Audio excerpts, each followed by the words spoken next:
Bonjour à tous. Eh bien, si la nature avait été confortable, l'homme n'aurait sans doute jamais inventé l'architecture.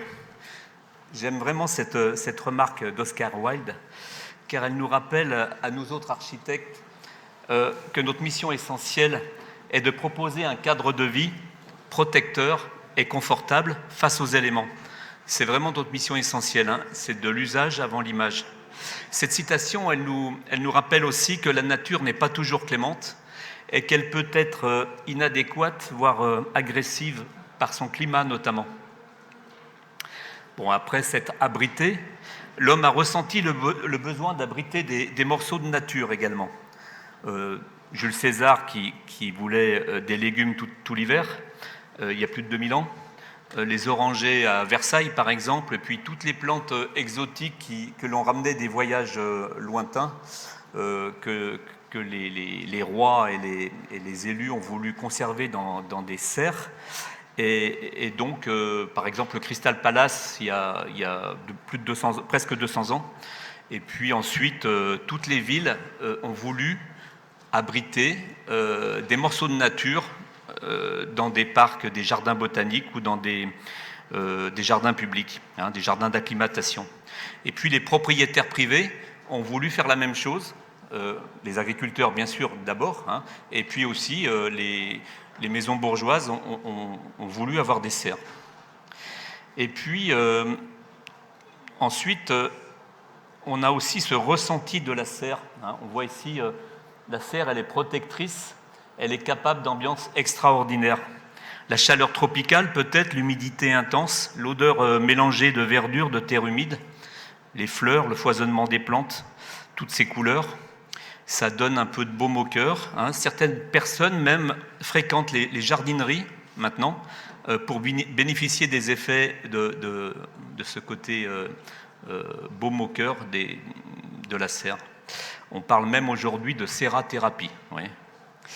Alors nous, on a essayé avec d'autres et après d'autres de concilier ce besoin essentiel de confort et de protection avec celui de la nécessité du contact quotidien avec la nature. Donc, ok, il y avait des maisons, il y avait des serres. Nous, on a proposé de faire tout en un, c'est-à-dire la maison dans la serre. Donc, on a fait ça lors d'un concours lancé par Bordeaux Métropole, qui avait besoin de renouveler un petit peu les manières d'habiter.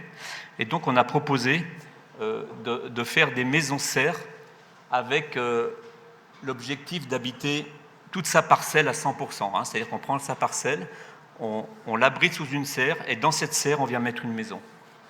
On a aussi le moyen de vivre dans un petit logement, mais quand même au large.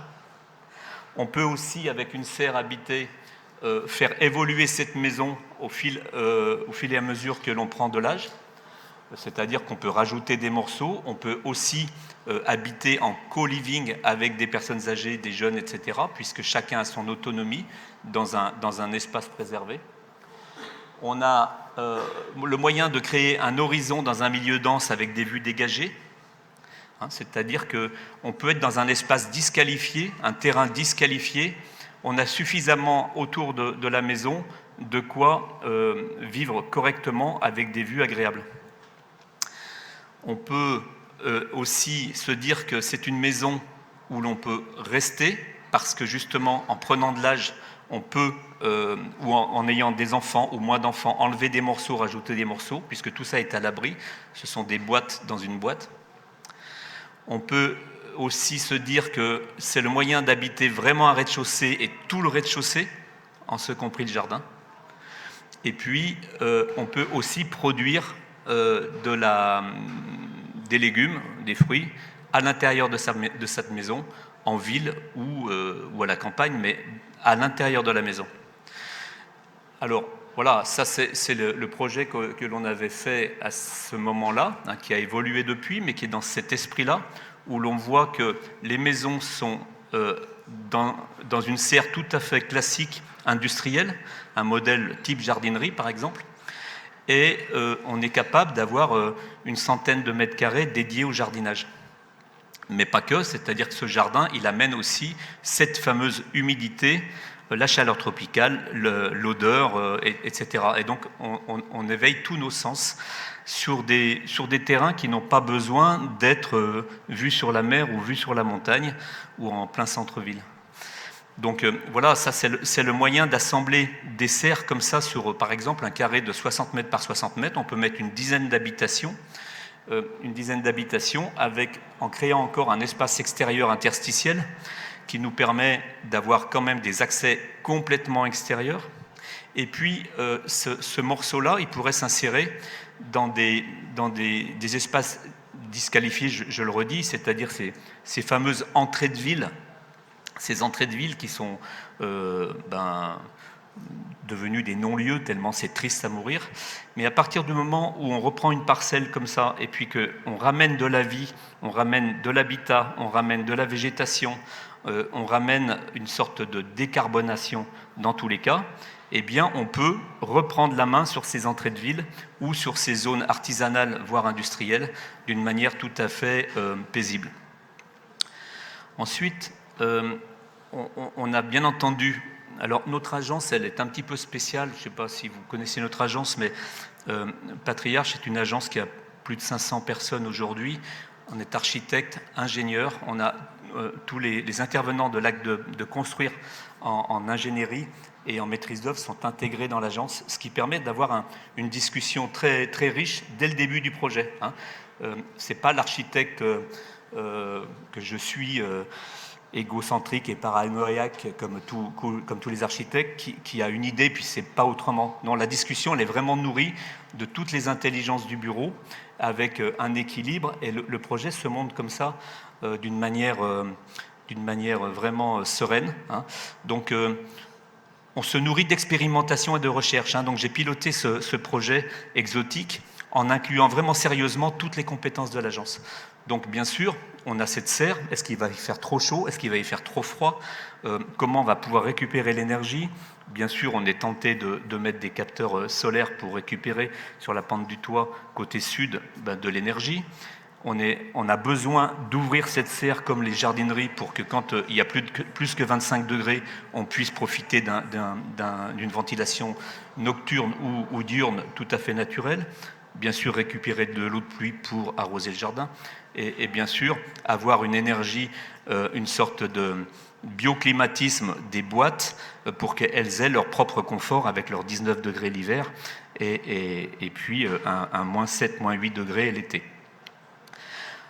Après, quand on regarde le détail du plan, on voit que la partie habitée, finalement, vraiment, elle va prendre un tiers de la surface. Le reste est dédié à des espaces extérieurs, intérieurs. C'est-à-dire qu'on peut se lever le matin dans son espace très, très, très, très chauffé à 19 degrés ou l'été tempéré et se retrouver en pyjama dans sa serre et puis aller prendre son déjeuner un peu plus bas.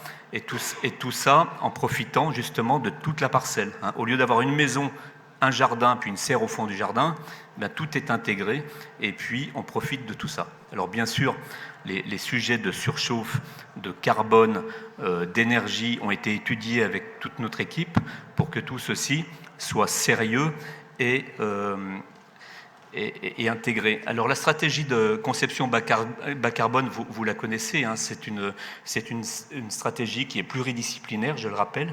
Donc les électriciens chez nous, les gens de la mécanique, c'est-à-dire du CVC travaillent, les docteurs en énergie, les gens de la transition énergétique, tous ces gens-là, on les met autour d'une table et puis on avance avec eux.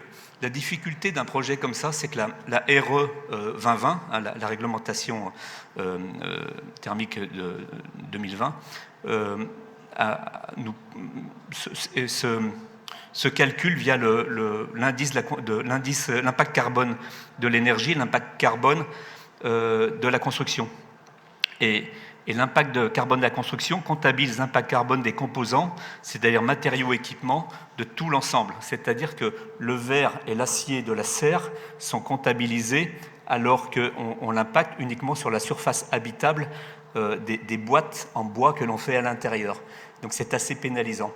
Alors, ça a été remarqué et on est en train justement de travailler, on fait partie d'un hub de prescripteurs qui va faire évoluer ce label pour qu'on puisse tenir compte de ce problème-là. Sinon, tout ce qui est loggia fermé, terrasse, etc., vont être des éléments négatifs au calcul, ce qui est dommage pour la qualité de vie, qui est finalement quand même l'essentiel au bout du compte. Alors ce volet carbone, voilà, il a été calculé. Ensuite, on a vraiment une conception décarbonée, on le voit ici. Hein. Bien sûr, l'acier est un acier décarboné, c'est-à-dire que c'est un acier qui a déjà une vie et qu'on recycle pour une deuxième vie.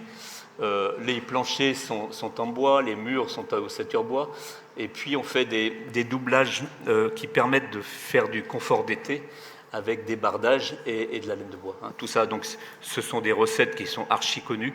Et puis, on règle, bien entendu, l'intensité d'apport solaire en fonction de l'orientation.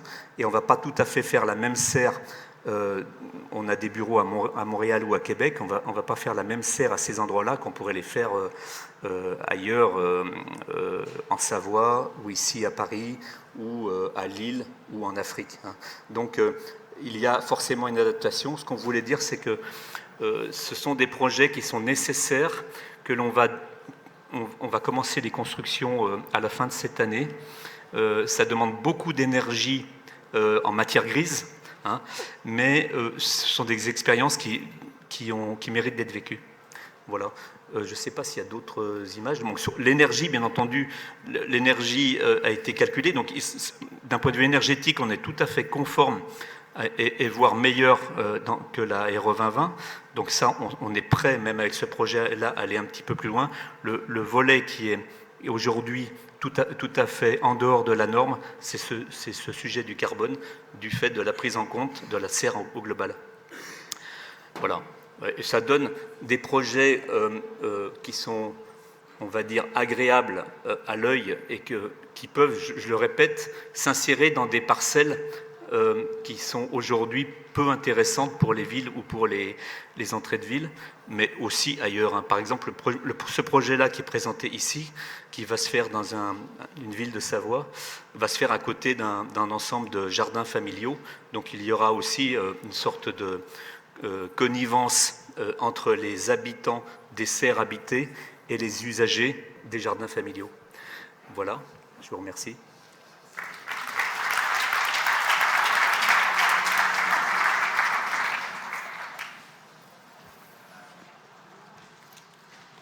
Merci beaucoup, merci monsieur.